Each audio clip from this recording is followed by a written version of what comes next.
केशव नगर राज्य के चंदन नगर नाम के छोटे से गांव में अर्जुन नाम का एक किसान रहता था। वो रोज की तरह अपने खेत में काम कर रहा था। तभी उसका मित्र बलराम वहां आ पहुंचा। ओ अर्जुन, अरे भाई, तुम यहाँ खेत में काम कर रहे हो और उधर तुम्हारी पत्नी की प्रसव पीड़ा शुरू हो गई है। ये तो अच्छा हुआ कि मेरी पत्नी किसी काम से तुम्हारे घर गई थी। उसने भाभी को दर्द में तड़पते देखा और तुरंत दाई को बुलाकर लेकर गई। अरे चलो भाई, तुम्हारा घर पे रहना जरूरी है, चलो भागकर चलो। अरे देखना बलराम, मेरा पुत्र ही होगा। अरे अर्जुन, पुत्र हो या पुत्री क्या फर्क पड़ता है, तुम चलो बस। ओ बलराम, फर्क है, छोरा छोरी में फर्क है, और हमें चाहिए पुत्र, समझे? इतना कहकर अर्जुन घर की ओर दौड़ पड़ा। कुछ देर बाद अर्जुन घर के दरवाजे पर पहुंचा।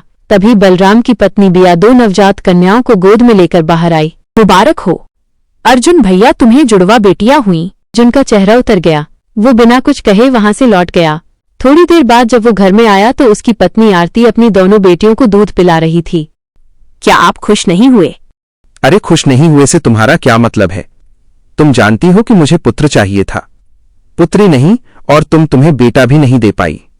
अगर यही 2 पुत्र हुए होते तो मैं सारे गांव में दावत करता, सीना चौड़ा करके चलता।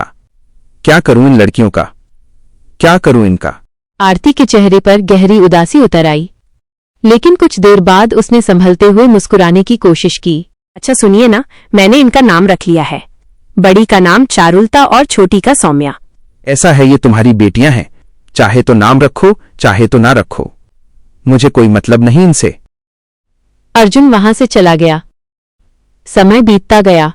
आरती ने अकेले ही अपनी दोनों बेटियों का पालन पोषण किया।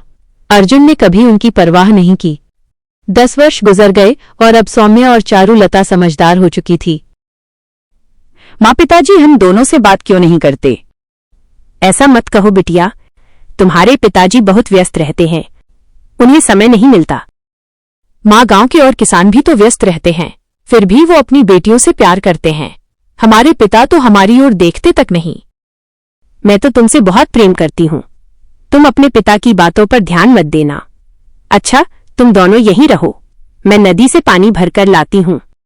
आरती मटका उठाकर नदी की ओर चली गई और दोनों बेटियां आंगन में खेलने लगी। कुछ ही देर में बलराम घबराया हुआ आया।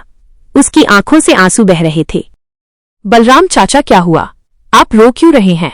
क्या बेटा, तुम्हारी मां नदी में डूबकर मर गई। जल्दी चलो बेटा, जल्दी चलो। सौम्या और चारुलता चीख पड़ी। दोनों रोती हुई बलराम के साथ नदी की ओर दौड़ी। नदी किनारे आरती की लाश पड़ी थी। गांव के लोग वहां इकट्ठा थे। कुछ देर बाद आरती का अंतिम संस्कार कर दिया गया।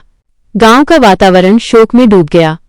सौम्या और चारुलता घर के कोने में बैठकर फूट फूट कर रोने लगी। कुछ दिन ऐसे ही बीत गए। सौम्या और चारुलता ने धीरे धीरे घर का कामकाज संभालना सीख लिया था। वो अब घर के छोटे मोटे काम अपने आप कर लेती थी और जवान हो रही थी। एक दिन वो घर के काम में लगी हुई थी कि अर्जुन एक दूसरी स्त्री को, जो शादी का जोड़ा पहने थी, घर पर लाकर खड़ा कर दिया। दोनों लड़कियां चौंक उठीं। पिताजी, ये कौन है? ये आज से तुम्हारी दूसरी माँ है, मैंने इससे विवाह कर लिया है। पिताजी, माँ को गए हुए अभी कुछ ही दिन तो हुए थे। मैं ये विवाह नहीं करना चाहता था, पर गांव के लोग जिद कर रहे थे। मैं खेत में काम करने के लिए निकल जाता और तुम दोनों दिन भर अकेली रहती। अब जब तुम्हारी माँ नहीं रही तो मैंने तुम्हारी वजह से राधा से शादी की है, ताकि वो तुम्हारी देखभाल कर सके। शुरू में राधा का व्यवहार सौम्या और चारुलता के प्रति ठीक ठाक था, पर कुछ समय के बाद धीरे धीरे उसका स्वभाव बदलने लगा। एक सुबह जब सौम्या सो रही थी, राधा गुस्से में आकर उसे उठाकर बोली, जल्दी उठ, घर पे पानी खत्म हो गया है, नदी से पानी भर कर ला। सौम्या उठकर नदी से पानी भरने चली गई। राधा दूसरी ओर चलकर चारुलता को उठाने आई और बोली, ला, तू भी उठ, घर का झाड़ू पोछा कर, बर्तन धोने हैं। तुम दोनों के पास सोने के अलावा और कोई काम नहीं है, जल्दी काम पर लग जाओ। सौम्या और चारुलता मां आरती को याद करके काम करने लगी। समय के साथ राधा का व्यवहार और क्रूर होता गया। काम का बोझ बढ़ता गया। एक दिन सौम्या अपनी बहन चारुलता से बोली, हमारी सौतेली माँ का व्यवहार तो हमारे प्रति बहुत ही क्रूर होता जा रहा है। वो हमें एक पल भी आराम नहीं करने देती। हमें पिताजी को यह बात बतानी चाहिए। शाम को जब अर्जुन काम से लौटा चारुलता रोते हुए अपने पिता के पास चली गई। पिताजी, हमारी सौतेली माँ हमें हमेशा काम पर लगाती है। वो हमें एक पल भी बैठने नहीं देती। हमारा शरीर शाम तक थककर चूर हो जाता है। कभी कभी तो सौतेली माँ हमें खाना भी नहीं देती। नालायक लड़कियों, ये क्या सौतेली माँ लगा रखा है? अरे वो तुम्हें झेल रही है, यही उसके लिए बहुत बड़ी बात है, जैसे मैं तुम्हें झेल रहा हूं। पता नहीं तुम दोनों पैदा ही क्यों हुई।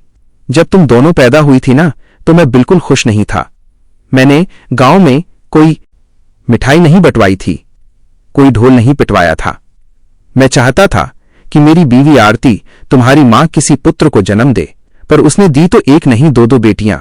तुम्हें समय पर खाना मिल रहा है, तुम्हारे लिए यही बहुत है, समझे? अब देख क्या रही हो?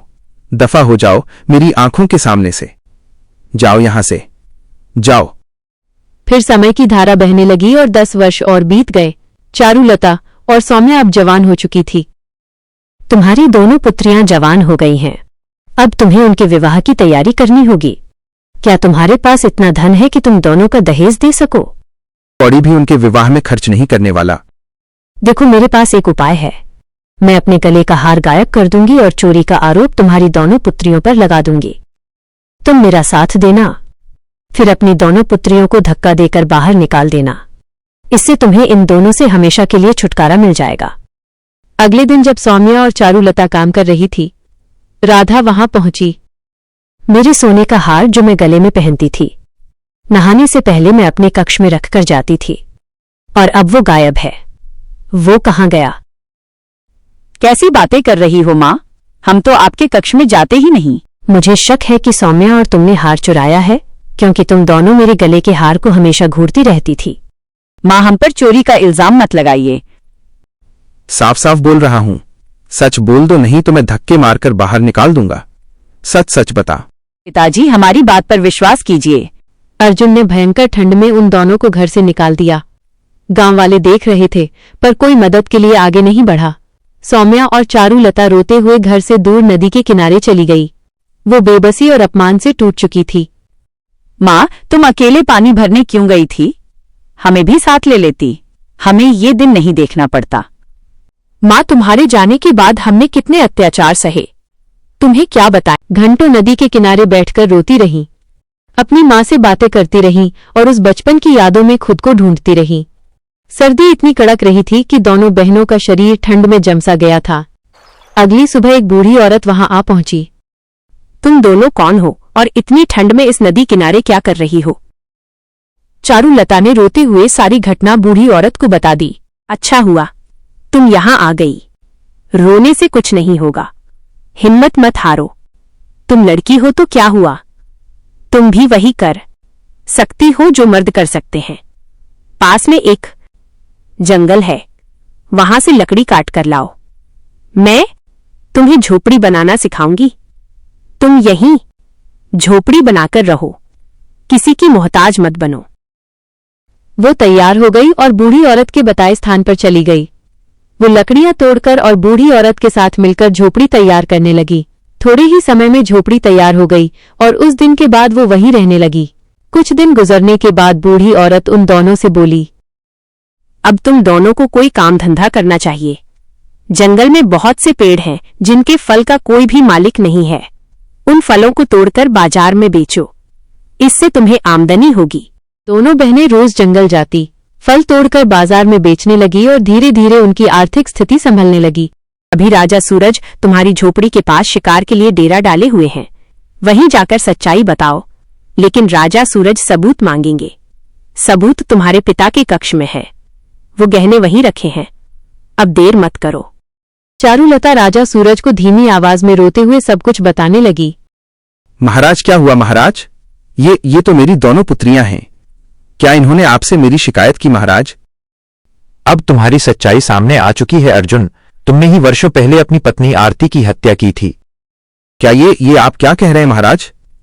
ये झूठ है, ये सरासर झूठ है महाराज। सैनिकों, इसके कक्ष की तलाशी लो।